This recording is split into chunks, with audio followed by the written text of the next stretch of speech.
Bonjour tout le monde. Alors, je voulais vous parler aujourd'hui, je ne sais pas si j'en ai eu occasion, un peu la beauté du Shabbat, la grandeur du Shabbat. Ah, partout, la Torah, c'est un appel au Shabbat.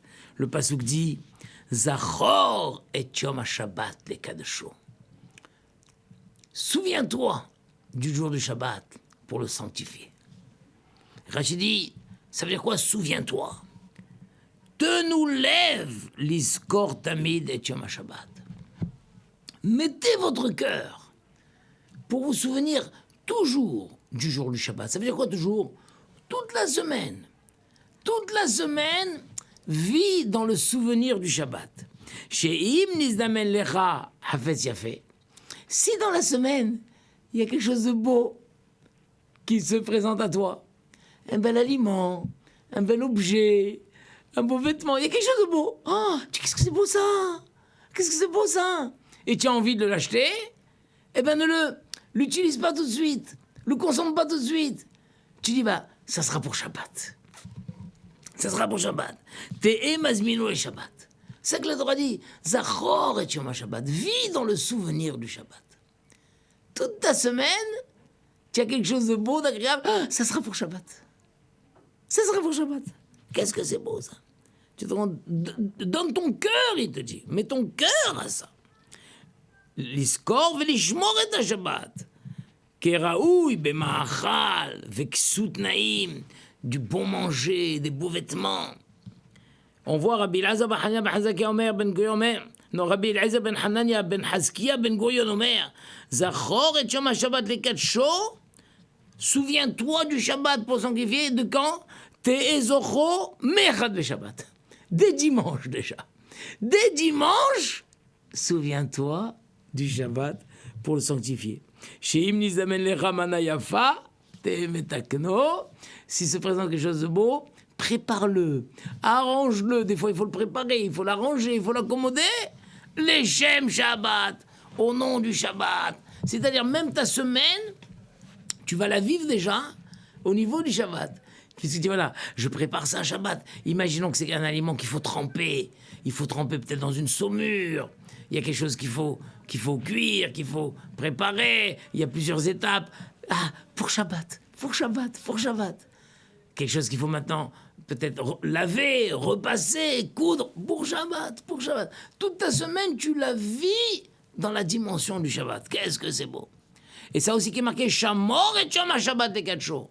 Garde le jour du Shabbat. Donc il est marqué Zachor et Shamor. Zachor, souviens-toi. Shamor, garde-le. Alors, Amar Rabbi Shamlai, Zacheu ad shelo yavo. Souviens-toi du Shabbat avant qu'il ne vienne. Et ça, on a dit, c'est depuis dimanche. Dimanche, lundi, mardi, mercredi, jeudi, vendredi, tu es dans le souvenir du Shabbat, tu prépares ton Shabbat avant qu'il ne vienne. Shamreu Misheyavo. Et maintenant, quand le Shabbat est là, tu n'es plus dans le Zecher, tu es dans le Shomer. Garde le Shabbat. Vous vous rendez compte? Im nizamelera hefetz tov atkino Shabbat. Keli hadash. Il y a une belle vaisselle, tu vois, tiens, il y a des beaux couverts. Ah, et bon, c'est pour Shabbat. Un beau service, c'est pour Shabbat. Itkino Shabbat. Shamay azaken aya loker etzim miyom rishon beshavua le Shabbat. Shamay azaken, dès dimanche, il commençait comme ça. Quand il se promenait dans la forêt, il ramassait quelques branches, il les ramenait à la maison. Dès dimanche, lundi, mardi, toute la semaine, il faisait le stock de bois qu'il va utiliser pour chauffer la maison Shabbat, pour cuisiner pour Shabbat. Dès dimanche, il commençait. Vous vous rendez compte? Amar Rabbi Tanhuma dit Yoshvim Ainu Ima Ravuna Bebet Knesset Abablaim Betveria. Il dit j'étais témoin. On était assis à Tveria, dans le Bet Knesset des Babyloniens, avec Ravuna, c'était le Rav. Ve'iviu lot marim. On lui a amené des dates, des belles dates. Alors on pensait que ça va être le goûter de la journée. Il a vu ces dates tellement belles, Amar Ravuna. Tmarim elu iyu mufrashim l'Irvod Shabbat. Ah, elles sont tellement belles ces dates. Non, on va les garder pour Shabbat. On va les garder pour Shabbat. Vous vous rendez compte? Vivre avec ce sentiment. Il y a quelque chose de beau, de spécialement beau. Ah ben, ça sera pour Shabbat. Des belles dates. Si on a tous les jours des dates au marché, parce que tu pourrais dire, alors quoi, quelqu'un ne mange pas toute la semaine? Si. Mais si tu arrives au marché, il y a des dates spécialement belles. On t'a apporté quelque chose de spécialement beau. Spécialement beau. Eh ben, retiens-toi et réserve-le pour Shabbat. On a même raconté sur Rav Eliyahu Lopian. Qu'est-ce que c'était beau, ça. Rav Eliyahu Lopian, à la fin de ses jours, il était très, très, très faible. Il avait plus d'appétit. Il n'avait plus d'appétit.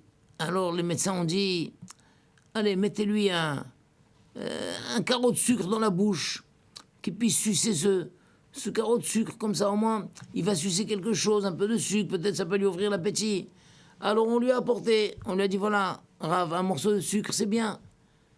Quand il a pris le morceau de sucre entre les mains, il l'a mis de côté. Ils lui ont dit, pourquoi Rav le met de côté? Le Rav ne veut pas manger ce carreau de sucre. Il dit, écoutez, ça m'est donné l'occasion de mettre quelque chose de côté pour Shabbat. Pourquoi voulez que je perde cette occasion? Dans son état de faiblesse, dans ses vieux jours. Et il est là, il n'a plus rien à faire, disons. C'est plus l'homme dynamique qui achète, qui met de côté. Et il dit, voilà, je ne pensais pas que j'aurais encore l'occasion de faire cette action, de mettre quelque chose de côté pour Shabbat. Maintenant, vous me donnez cette occasion, eh bien, ce carreau de sucre, je le mettrai de côté pour Shabbat. Vous vous rendez compte quand c'est beau? Avec quelle dimension cette tzadikim vivait? Tout dans le souvenir du Shabbat, le souvenir du Shabbat. Bien sûr. Alors, nous savons ça. Vous savez que, c'est marrant, on raconte que Shammai Hazaken, en fin de compte, Shammai Hazaken, le Rav, on l'appelle le vieux Shammai, c'est-à-dire le premier qui était contemporain de Hillel Hazaken. Vous savez, il y a Shammai Hazaken et Hillel Hazaken. Shammai Hazaken a vécu toute sa vie, il a mangé toute sa vie l'Irvot Shabbat Kodesh. Comment ça? Parce que si dimanche, en se promenant au marché, il avait trouvé, tiens, un beau morceau de viande, un bon fruit, quelque chose, oh, c'est beau ça. Il l'achetait et il lui disait l'Irvot Shabbat Kodesh. Maintenant, quand lundi, il retournait au marché, il trouvait un plus beau morceau de viande, plus beau morceau de fruit, quelque chose de plus joli et de meilleure qualité que ce qu'il avait acheté hier. Alors, il l'achetait, l'Irvot Shabbat Kodesh, et en rentrant, il disait à sa femme, on va manger ce que j'ai acheté hier, parce que j'ai trouvé quelque chose de plus beau. Or, ce qu'il avait acheté hier, il l'avait acheté l'Irvot Shabbat Kodesh. Et maintenant, quand il le mange parce que de cette manière, il libère pour laisser la place à la nouvelle chose qu'il a fait, qu'il a acheté l'Irvot Shabbat Kodesh. Donc en fin de compte, il mangeait toute sa semaine pour l'honneur du Shabbat Kodesh. Son manger avait une dimension, parce que dès qu'il l'a acheté en disant j'achète ça pour Shabbat Kodesh, l'aliment, il prenait une dimension, il prenait une doucha spéciale de Shabbat. Et en fin de compte, il finissait par le manger lundi. Et ce qu'il a acheté lundi, il le mangeait mardi. Et comme ça, chaque chose, il a mangé. Et Shabbat, il avait réservé vraiment le meilleur de chaque chose. Les meilleures pâtisseries, les meilleures viandes, les meilleurs fruits, les meilleurs légumes, les meilleures fleurs, je ne sais pas. Tout ce qu'il y avait tout au long, des gens comme ça qui vraiment... On n'a plus malheureusement cette dimension, ce regard sur le Shabbat. Combien de témoignages on a sur nos grands rabbinim qui... Shabbat. Il y avait, je crois que le Ben Ishraï, on raconte, que lui, quand il allait faire les courses,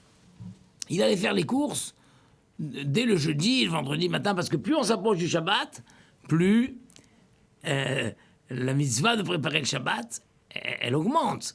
Et évidemment, et la mitzvah, le top de la mitzvah, ça commence jeudi soir et vendredi matin. Vendredi, normalement, toute la matinée du vendredi est consacrée à préparer son Shabbat. Il y a même des choses qu'on a le droit d'aller acheter avant la tefila. Si on sait que les poissonniers, par exemple, les poissonniers arrivent de la pêche et très tôt le matin, ils font la criée, ils vendent les poissons. Dès 5h, 6h du matin, ils vendent les poissons. Et moi, je sais qu'en allant à la tefila et en ressortant, il sera déjà 7h, 8h, 9h, les plus beaux poissons auront été achetés. On a le droit d'aller au marché, aller acheter d'abord ses poissons. Et si on voit que le temps du schéma va passer, alors on fait le schéma Israël pour ne pas perdre le temps du schéma, et on fera la tefila ensuite. Vous vous rendez compte? Normalement, c'est interdit. On ne peut rien faire. On ne peut pas régler ses propres affaires avant la tefila. D'abord la tefila, ensuite tu vas. Tu ne peux pas aller à la banque avant la tefila. Tu ne peux pas aller faire ceci avant la tefila. Oui, mais le Shabbat, ça ne s'appelle pas tes affaires à toi. C'est les affaires du ciel. Tu peux même avant la tefila aller acheter imaginons, les pâtisseries, les bonnes pâtisseries. Tout sera déjà raflé si tu arrives après la tefila. Ben, tu auras le droit de le faire avant la tefila. L'activité du matin. Alors, je crois que c'est le Ben Ishraï, ce que je voulais vous raconter, qui, lui, il achetait les fruits, il amenait à la maison. Il repartait, il achetait des légumes, il ramenait à la maison. Il ressortait, il achetait des pâtisseries, il amenait à la maison. Il achetait la viande, il ramenait à la maison. À chaque fois, maintenant. Et alors, ses enfants lui ont dit, mais papa, pourquoi à chaque fois tu vas à la maison? Achète tout d'un coup et tu ramèneras le tout à la maison. Il dit, ça va pas. Pas du tout. Chaque chose que j'achète, je l'achète l'Irvot Shabbat Kodesh. D'ailleurs, entre parenthèses, le Mishnah Berurah dit qu'il faut dire l'Irvot Shabbat Kodesh. J'achète en l'honneur du Shabbat. Et il dit la parole rajoute de la Gdusha dans ce que j'ai acheté. Le fait d'avoir dit j'achète en l'honneur du Shabbat Kodesh, ça rajoute de la Gdusha, de la sainteté. Et bien donc le Rav disait, je veux pas moi faire tout d'un un bloc. Chaque chose que j'achète, l'Irvot Shabbat Kodesh, je l'amène à la maison. Je ressors, j'achète autre chose, l'Irvot Shabbat Kodesh, je le ramène à la maison. Chacun de mes achats mérite un traitement individuel. Vous vous rendez compte comme c'est beau? C'est ça que la Torah dit. Vis avec le sentiment de la préparation du Shabbat. Avant que ton Shabbat n'arrive, dans chacun de tes gestes, pense à ce Shabbat. Et quand le Shabbat sera déjà installé, là tu n'es plus dans le Zachor, tu es dans le Shamor. Garde ton Shabbat. Ah, ne le gâche pas. Chacun des instants de ton Shabbat, garde-le. Mange bien, habille-toi bien, réjouis-toi. Étudie la Torah, chante, prie, repose-toi, sois bien le jour du Shabbat. Évidemment, ne passe pas ton temps à te bagarrer, à te chamailler, ou à traîner à rien faire. C'est pas le moment. On voit il y a des grands rabbanim. Dans beaucoup de familles, c'est comme ça aussi. Trois vaisselles. Un juif, normalement, il a 3 vaisselles. Comment 3 vaisselles? Moi, on a toujours appris qu'il y a 2 vaisselles. C'est quoi les 2 vaisselles? La vaisselle de lait et la vaisselle de viande. Oui, ça c'est le minimum. Mais en fait, un juif, il a 3 vaisselles. La vaisselle de lait, la vaisselle de viande et la vaisselle de Shabbat. De Shabbat. Shabbat, on n'a pas les mêmes assiettes, on n'a pas les mêmes couverts, on n'a pas les mêmes verres. C'est autre chose. Vous savez qu'il y en a que même le Shabbat n'ont pas les mêmes marmites. Il y en a qui cuisinent dans les marmites spéciales pour Shabbat. Il y a toute une batterie de marmites. Allez, on sort. Et le vendredi, les casseroles, les poêles, c'est tout pour Shabbat. Comme tu as une vaisselle de Pessah. En vrai, un juif, il a 4 vaisselles. Il a la vaisselle de Bassar, la vaisselle de viande, la vaisselle de Bessar, où tout est différent, les casseroles, et la vaisselle de Shabbat. C'est le Shabbat. Vous savez qu'on raconte sur le Sabbat Mikelem, incroyable, le Sabbat Mikelem. Quel sadique extraordinaire. Il avait il était tout très pâle. Très pâle. Peut-être on appelle ça un manque de fer ou un manque de sang, anémique, je crois qu'on appelle ça. Très très pâle toute la semaine. Mais lui, le Shabbat de Sabbat Mikelem, c'était connu. Le Shabbat Mikelem, il n'y avait rien de Shabbat qui soit du Chol. Aussi bien dans ses vêtements où tout était changé. Il avait tout. Le Sabbat Mikelem, c'était extraordinaire. Il avait, c'est pas que, bien sûr, tout le monde se change. Non, mais lui, il avait ses sous-vêtements du Shabbat. Bien sûr, tout le monde se change. Erev Shabbat, on prend sa douche et on met des sous-vêtements propres, et une chemise propre, et un talit katan propre. Non, mais chez lui, non, il y avait le talit katan du Shabbat, les sous-vêtements du Shabbat, la chemise du Shabbat, je sais pas s'il mettait une cravate ou non, la cravate du Shabbat, la kippa du Shabbat, les chaussettes du Shabbat, tout était du Shabbat, du Shabbat, du Shabbat, Shabbat. Et qu'est-ce qui se passait? Souvent d'ailleurs, c'est une chose, ça m'a choqué ça, parce que souvent quelqu'un, maintenant, il a son costume de Shabbat. Un beau costume, c'est le costume du Shabbat. Une fois que le costume est usé, après quelques mois, quelques années, qu'est-ce qu'on fait la plupart du temps?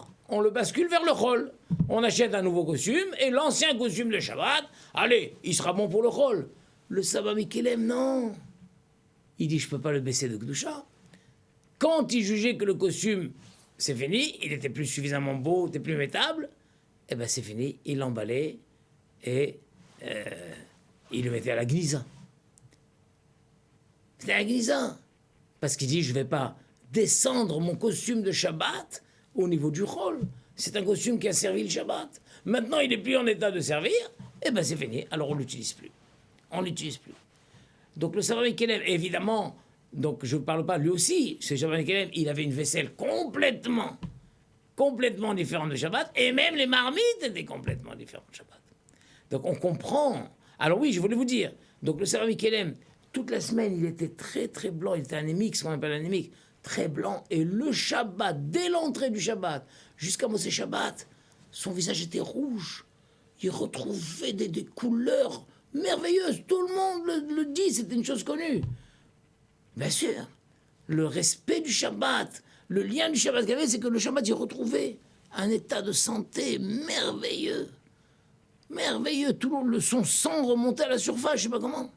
Et on dit il avait le visage rouge pendant le Shabbat. Vous vous rendez compte de Saba Mikelem? Alors évidemment, maintenant, vous pouvez me poser la question, parce qu'on sait que Hillel Hazaken, lui ne faisait pas comme Shammai. Hillel Hazaken, non, il disait Baruch Hashem Yom Yom. Hillel Hazaken, lui, il trouvait quelque chose, il lâchait, c'était beau, il le mangeait. Il le mangeait. Alors si on lui disait, c'est dommage, garde-le pour Shabbat, il dit Baruch Hashem Yom Yom. Hashem, il bénit tous les jours, et pour Shabbat, je trouverai quelque chose de plus beau encore. En vrai, c'est pas que Hillel Hazaken était contre Shammai. Il disait à Shammai, tu as raison, c'est comme ça qu'il faut faire. Mais moi, je veux travailler une autre mida, la mida de Bitachon. La mida de Bitachon. Et je me dis, si en semaine, Hachem m'a permis de trouver un si beau fruit, une si belle viande, alors j'ai Bitachon, j'ai confiance à Hachem que pour Shabbat, il me trouvera quelque chose de merveilleux, encore mieux. Encore mieux. Alors on voit que Hillel, c'était un degré de Bitachon. Si quelqu'un, il a ce degré de Bitachon extraordinaire, il peut faire comme Hillel. Mais même Hillel, il vivait dans le sentiment du Shabbat. Parce que quand il avait en semaine, il disait, je le prends, je le mange aujourd'hui, et pour Shabbat, Hachem me trouvera quelque chose de mieux.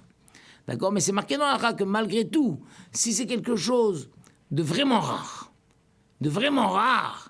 alors même là, il ne faut pas jouer avec le bitachon. Où tu veux qu'Hachem il t'envoie ça? Quelque chose de rare, il y a un cajot très spécial qui est arrivé maintenant, il n'y en aura pas. Alors là, même Hillel était d'accord qu'il faut le garder pour Shabbat, le mettre de côté pour Shabbat.